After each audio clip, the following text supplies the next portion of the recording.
Everyone a very warm welcome you all. So आज का जो हमारा टॉपिक है वो है कंट्रोल एंड कोऑर्डिनेशन। ये क्लास 10th का टॉपिक है, काफ़ी इंपॉर्टेंट टॉपिक है। अगर आप टीजीटी या पीजीटी की तैयारी कर रहे हैं तो उसमें भी काफ़ी सारे क्वेश्चन यहाँ से आते हैं। ठीक है, तो देखते हैं इस चैप्टर को किस तरीके से हमें पढ़ना है। तो ये जो चैप्टर है आपका ये 2 पार्ट्स में डिवाइडेड होता है। पहला क्या है, पहला इसमें आपको पढ़ना होता है आपके नर्वस सिस्टम के बारे में। ठीक है, नर्वस सिस्टम के बारे में पढ़ना होता है। दूसरा जो है ये आपको पढ़ना होता है हार्मोन्स के बारे में। हार्मोन्स में 2 होंगे, एक आपको एनिमल हार्मोन्स पढ़ना है, दूसरा आपको प्लांट्स हार्मोन्स पढ़ना है। ठीक है, तो देख लेते हैं कुछ इंपॉर्टेंट टर्म्स, जैसे कि पहला है स्टिमुलाई क्या है, दूसरा है कोऑर्डिनेशन क्या है, हार्मोन्स क्या है, रिसेप्टर्स क्या है। ठीक है, तो वन बाय वन स्टार्ट करते हैं। पहला स्टिमुलाई है। क्या है स्टिमुलाई? तो कोई भी एक्सटर्नल फैक्टर जिसके टुवर्ड हम रिस्पॉन्स करते हैं उसे ही स्टिमुलाई कहते हैं। जैसे जैसे लाइट हो गया, हीट हो गया, कोल्ड हो गया, साउंड हो गया, स्मेल हो गया या टच हो गया, है ना। तो ये सारे क्या है, कहीं ना कहीं ये एक्सटर्नल इन्वायरमेंट से आ रहे हैं और हम इसके टुवर्ड रिस्पॉन्स करते हैं। जैसे जैसे आपके किचन से बहुत अच्छी स्मेल आ रही है खाने की, तो आप उसके टुवर्ड क्या होंगे, अट्रैक्ट होंगे और जाके वहाँ देखेंगे कि क्या बन रहा है। ठीक है, तो वो जो स्मेल आई वो टर्म इज कोऑर्डिनेशन। क्या है कोऑर्डिनेशन? मीन्स क्या होता है कि the working together of various organ of living organism in a systematic control way to produce a proper response to stimulus known as coordination. जब एक साथ सारे ऑर्गन किसी भी एक स्टिमुलस के प्रति रिस्पॉन्स करते हैं कंट्रोल मैनर में, उसे हम क्या कहते हैं, कोऑर्डिनेशन कहते हैं। ठीक है, उसके बाद है हार्मोन्स। हार्मोन्स क्या होते हैं तो आपको पता होना चाहिए। हार्मोन्स पहली बात तो केमिकल मैसेंजर होते हैं। आप नॉर्मल वर्ड्स में, आप एक वर्ड में अगर बताना है क्या होते हैं हार्मोन, तो ये होते हैं आपके केमिकल मैसेंजर। ये कहाँ से सिक्रेट किए जाते हैं? तो एंडोक्राइन ग्लैंड, यानी कि आपके डायरेक्ट ब्लड में डिसॉल्व कर दिए जाते हैं। ठीक है, जो कि कोऑर्डिनेट करते हैं। प्लांट में भी ये प्रेजेंट होते हैं, साथ ही एनिमल्स में भी प्रेजेंट होते हैं। ठीक है, आगे आप पढ़ोगे ये कहाँ कहाँ प्रेजेंट होते हैं और किस तरीके से ये सेकेंडरी रिस्पॉन्स। नेक्स्ट जो है वो आपके हैं रिसेप्टर्स। ठीक है, अगर स्टिमुलाई आ रही है तो उससे कोई रिसीव करने वाला भी होना चाहिए, तो उसके लिए होते हैं रिसेप्टर्स। जैसे कि आपके 5 सेंसरी ऑर्गन्स हैं, वो क्या हैं, वो आपके रिसेप्टर हैं जो क्या करते हैं, इन्फॉर्मेशन को डिटेक्ट करते हैं। ठीक, तो ये कुछ इंपॉर्टेंट टर्म्स हो गए। आगे हम देखते हैं कि किस तरीके से नर्वस सिस्टम डिवाइडेड है। तो नर्वस सिस्टम की अगर हम बात करें तो जो नर्वस सिस्टम आपका है वो 2 पार्ट्स में डिवाइडेड है। पहला है सेंट्रल नर्वस सिस्टम, जिसमें आपका ह्यूमन ब्रेन और स्पाइनल कॉर्ड आता है। दूसरा है पेरिफेरल नर्वस सिस्टम, जिसमें 3 नर्व्स आते हैं, जो भी आप आगे देखें। नर्वस सिस्टम को समझने के लिए हमें उसका बेसिक स्ट्रक्चरल यूनिट हमें समझना होगा, यानी कि हमें न्यूरॉन्स को समझना होगा। ठीक है, जो कि कंट्रोल करते हैं हमारी होल बॉडी को। अब ये क्या है और कैसे इसका स्ट्रक्चर है वो हम पहले जानते हैं। ठीक है, तो ये देख रहे हैं आप, ये कुछ पार्ट्स में डिवाइडेड है। फर्स्ट पार्ट ये है, सेकंड ये है, थर्ड ये है एंड फोर्थ ये है। तो ये 4 पार्ट्स में बेसिकली डिवाइडेड होते हैं। पहला जो है वो उसे बोलते हैं सेल बॉडी। ये जो स्ट्रक्चर राउंडेड स्ट्रक्चर दिख रहा है इसे हम बोलते हैं सेल बॉडी। तो सेल बॉडी क्या है, ये राउंडेड स्ट्रक्चर ऑफ न्यूरॉन्स है that contain central nucleus and cytoplasm. इसके अंदर क्या होता है, तो सेंट्रल न्यूक्लियस एक होता है, साथ में इसमें साइटोप्लाज्म होता है। दूसरा क्या है, दूसरा है ये जो थ्रेड लाइक स्ट्रक्चर है ना, ये इसे बोलते हैं डेंड्राइट्स। क्या बोलते हैं, डेंड्राइट्स। इसका क्या काम होता है, तो ये ब्रांचिंग करता है, यानी कि सरफेस एरिया को बढ़ा देता है ताकि सेल बॉडी क्या करे, रिसीव कर सके ट्रांसमिटेड स्टिमुलाई को। ठीक है, उसके बाद ये जो वायर लाइक स्ट्रक्चर है इसे क्या कहते हैं, तो इसे कहते हैं एक्सॉन। ये देख रहे हैं आप, पूरा एकदम वायर जैसा लग रहा है, तो पूरी बॉडी में वायरिंग हुई रहती है, तो इसी एक्सॉन से हुई रहती है। ठीक है, तो एक्सॉन क्या है, इट कंटेन इम्पल्स, यानी इलेक्ट्रिकल इम्पल्स को क्या करता है, अवे ले जाता है। कहाँ से, सेंट्रल बॉडी से ट्रांसपोर्ट करता है ये दूसरे नर्व एंडिंग तक। ठीक है, तो it conduct impulse away from the cell body and it has a large part of neuron. It cover with a protective sheath called myelin sheath. myelin sheath एक, इसके ऊपर ये जो स्ट्रक्चर आप देख रहे हैं, ये थोड़ा थोड़ा सा बीच में गैप है, इसके ऊपर ये जो स्ट्रक्चर है इसे माइलिन शीथ बोलते हैं, जो कि लिपिड का बना होता है, जो कि इंसुलेशन का काम करता है। ठीक है, जैसे आप वायर के ऊपर इंसुलेटर लगाते हैं ना, वैसे सेम इसमें इंसुलेटर लगा होता है, जो कि माइलिन शीथ से मिलकर बना होता है। लास्ट में जो आप देख रहे हो उसे क्या बोलते हैं, इसे बोलते हैं नर्व एंडिंग। नर्व एंडिंग क्या होता है, They are fine branch like the terminal of neuron and transmit electrical impulse to other neuron.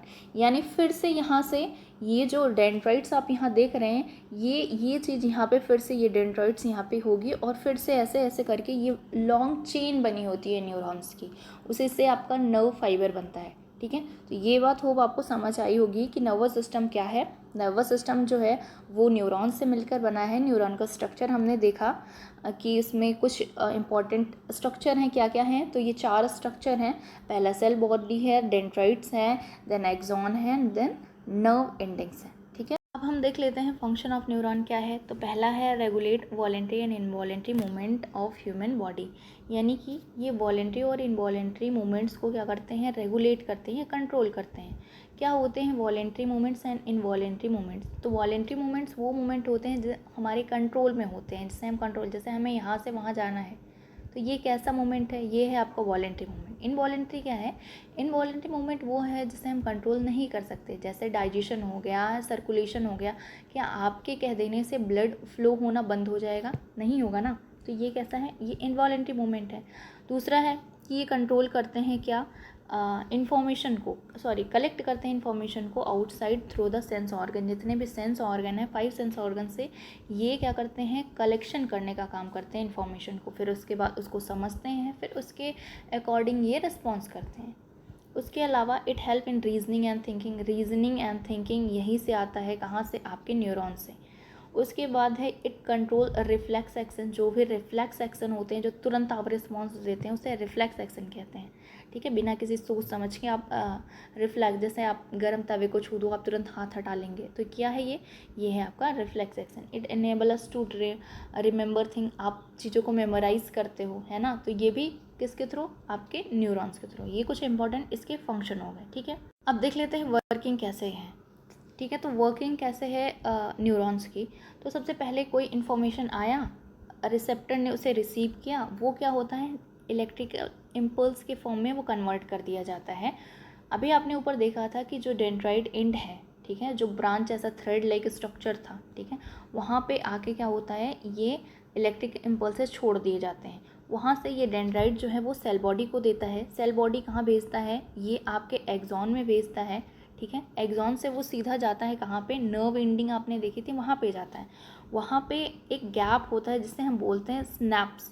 Snaps में क्या होता है, वो जो आपका रिसेप्टर है या वो जो मैसेज है, जो केमिकल है, ठीक है, वो वहाँ पे ट्रांसफ़र कर दिया जाता है। फिर वहाँ से वो फिर से डेंड्राइट में जाके वो दूसरे डेंड्राइट से, फिर उसके बाद उसी तरीके से फिर से वो कंडक्ट होगा, फिर दूसरे में छोड़ा जाएगा। इस तरीके से ये इन्फॉर्मेशन कंटिन्यू चलती चली जाती है। ठीक है, तो वाले हैं सेंट्रल नर्वस सिस्टम यानी CNS के बारे में। तो आपने इससे पहले पढ़ा था कि ये डिवाइडेड है 2 पार्ट्स में।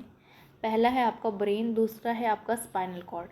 तो 1 बाय 1 हम स्टडी करेंगे। पहला है ब्रेन। तो चलिए ब्रेन के बारे में देखते हैं, ब्रेन है क्या, या आप इसका स्ट्रक्चर आप यहाँ देख सकते हैं। पहले देखते हैं ब्रेन है क्या। सो अगर आपसे कोई पूछता है व्हाट इज़ ब्रेन, तो it is the main coordinative centre of body which enable an organism to think and take action. यानी कि थिंक करने में और किसी भी एक्शन को परफॉर्म करने में जो हेल्प करता है या जो कोऑर्डिनेट करता है, उसे हम ब्रेन कहते हैं। अब देखते हैं इसका स्ट्रक्चर। तो it is divided into mainly 3 part. पहला है फोर ब्रेन, यानी कि ये जो आपका फोरहेड का रीजन है, ठीक है, उसे हम कहते हैं fore brain.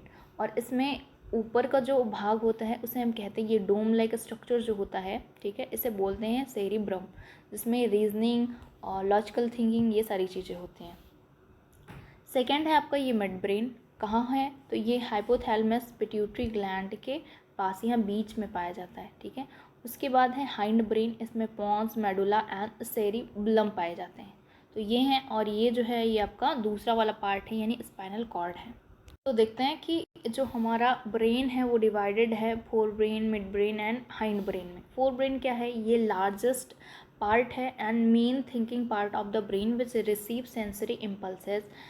Part of fore brain क्या है, तो ये सेरिब्रम है। मैं दिखाती हूँ आपको सेरिब्रम क्या है। ये आपको दिख रहा होगा, ये ऊपर का जो स्ट्रक्चर है यहाँ डोम लाइक स्ट्रक्चर, इसे बोलते हैं। सो cerebrum is a dome shaped and considered as the roof of brain. It acts as the main thinking part of brain. It is responsible for reasoning, speech and uses of information, यानी कि ये किसके लिए responsible है, reasoning के लिए, speech के लिए एंड इन्फॉर्मेशन को। नेक्स्ट पार्ट जो है वो आपका मिड ब्रेन है। It is composed of hypothalamus. अब हाइपोथैलेमस प्रेजेंट कहाँ होता है, तो it like eight the base of cerebrum. Cerebrum आपने ऊपर ऐसा डोम लाइक स्ट्रक्चर देखा था, उसके नीचे यहाँ बीच में जो है ये आपका हाइपोथैलेमस प्रेजेंट होता है। ये क्या करता है, तो ये कंट्रोल करता है अर्ज फॉर ईटिंग या ड्रिंकिंग।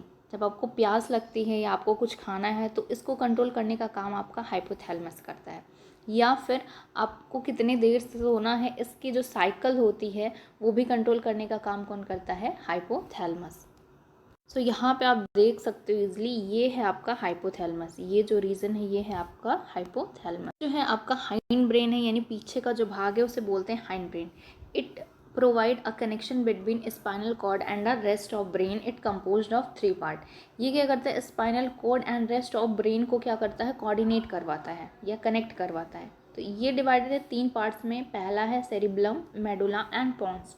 ठीक है, तो वन बाई वन देखते हैं। सेरिबलम क्या है, ब्लम है वो ब्रम था। ठीक है, ये it is lie below cerebrum. ठीक है, ये यहाँ आप देख सकते हो, यहाँ पे बिल्कुल बेस में पाया जाता है, ये है आपका सेरिब्लम। सो इसका फंक्शन क्या है, it coordinate the motor function, it control the posture, यानी किस तरीके से पॉस्चर एंड बैलेंस है आपका, इसको कंट्रोल करने का काम सेरिब्लम करता है। कंट्रोल दी वॉलेंट्री एक्टिविटीज़, जो वॉलेंट्री एक्टिविटीज़ हैं वो भी कंट्रोल करने का काम कौन करता है, सेरिब्लम करता है। नेक्स्ट है आपका मेडुला। ठीक है, it form the brain stem, it lie at the base of brain and continue into the spinal cord, यानी ये कंटिन्यू स्पाइनल कॉर्ड में चला जाता है। It control the involuntary action. Voluntary action को कंट्रोल करने वाला कौन था, तो ये सेरिब्लम था। इनवॉलेंट्री को कौन कंट्रोल करता है, तो ये आपका मेडुला करता है। लाइक आपको हियरिंग हो गया, रेस्पिरेशन हो गया, सलाइवेशन हो गया, वोमिटिंग हो गया, है ना। पोन्स का क्या काम है, तो ये कंट्रोल करता है involuntary action and regulate respiration. ठीक है, तो ये 2 काम इसके हो गए। नेक्स्ट है आपका स्पाइनल कॉर्ड। क्या होता है स्पाइनल कॉर्ड, ठीक है, it is a long cylindrical like structure. तो ये लॉन्ग सिलेंड्रिकल लाइक स्ट्रक्चर होता है, जो आप देखते हो वर्टिब्री लगा होता है, वहीं पे हमारा स्पाइनल कॉर्ड होता है। It control the reflex action, यानी कि बिना सोचे हुए जो एक्शन आप लेते हो वो है आपका रिफ्लेक्स एक्शन, और वो कंट्रोल करने का काम करता है आपका स्पाइनल कॉर्ड। ठीक है, enclose a long cage called the vertebral column. Vertebral column इस तरीके से, जो आपकी रीढ़ की हड्डी है, इस तरीके से वो कंट्रोल किया जाता है। वहीं जस्ट ऊपर इसके होता है, जस्ट मैं दिखा देती हूँ। ये जो है ये जो रीज़न है ये आपका स्पाइनल कॉर्ड का रीज़न है। ठीक है, सीएनएस देखा, अब हम देखते हैं पीएनएस यानी पेरिफेरल नर्वस सिस्टम। यानी कि इसमें 3 नर्व्स होंगी, कौन कौन सी, पहला क्रेनियल, दूसरा स्पाइनल, तीसरा विसरल। क्रेनियल मीन्स क्या, जो आपके ब्रेन में हो, यानी कि आपके हेड रीजन में प्रेजेंट हो, उसे हम कहते हैं क्रेनियल नर्व। ठीक है, यानी कि ब्रेन से जितनी भी नर्व्स निकली हुई होती हैं उसे क्रेनियल नर्व कहते हैं। स्पाइनल कॉर्ड से जो निकली हुई होती हैं स्प्रेड थ्रू द बॉडी, उसे हम कहते हैं स्पाइनल नर्व, जो कि हेड रीजन में नहीं होती हैं। विसरल नर्व्स क्या होती हैं, जो आपके इंटरनल ऑर्गन को कनेक्ट करने का काम करती हैं, उसे हम कहते हैं विसरल नर्व। देखते हैं रिफ्लेक्स एक्शन और रिफ्लेक्स आर्क क्या होता है। तो it is a quick and sudden immediate response of body. तुरंत जो क्विक रिस्पॉन्स हमारी बॉडी देती है किससे भी, स्टिमुलस के टुवर्ड, उसे हम कहते हैं रिफ्लेक्स एक्शन। जैसे नी जर्क होना या withdraw of hand on touching an object. इसी ऑब्जेक्ट को अगर हम टच करते हैं तुरंत हाथ हटा लेते हैं, तो उसे रिफ्लेक्स एक्शन कहते हैं। रिफ्लेक्स आर्क क्या होता है, वो जो पथ नर्व फॉलो करती है उसे हम कहते हैं रिफ्लेक्स आर्क। ठीक है, अब यहाँ पे एक फिगर के थ्रू हम समझने की कोशिश करेंगे। मान लो ये कोई बहुत ज़्यादा हॉट ऑब्जेक्ट है और गलती से आपने उसे टच कर दिया। अब आपके हैंड पे क्या है, यहाँ पे पेन रिसेप्टर है और हीट रिसेप्टर है, उसने तुरंत रिसीव किया और ये भेजा जाता है सेंसरी न्यूरॉन के पास।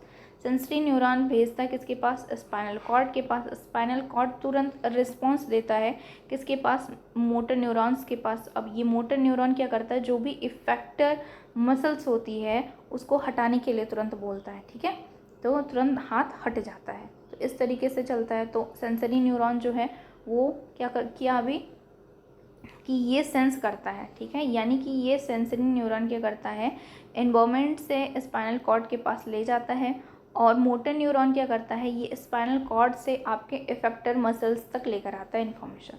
तो ये कुछ इंपॉर्टेंट चीज़ें हैं। 3 तरीके के रिस्पॉन्सेज होते हैं। पहला जो है ये है वॉलेंट्री, ठीक है। वॉलेंट्री कौन कंट्रोल करता है? ये फोरब्रेन कंट्रोल करता है, यानी टॉकिंग हो गया, फिर राइटिंग हो गया। इनवॉलेंट्री जो कि कंट्रोल में नहीं होता है हमारी, जैसे कंट्रोल करने वाला मिड ब्रेन या हाइंड ब्रेन होता है, जैसे हार्ट बीट हो गया, वोमिटिंग हो गया, रेस्पिरेशन हो गया। साथ ही रिफ्लेक्स एक्शन, अभी आपने पढ़ा कि ये किसके द्वारा कंट्रोल होता है? ये स्पाइनल कॉर्ड के द्वारा होता है। और withdraw of hand on a touching object, ये इसका एग्जाम्पल है। इंपॉर्टेंस ऑफ रिफ्लेक्स एक्शन क्या है? It enable organism to immediate response to stimuli, it reduce the overloading of brain and increase the chance of survival of organism.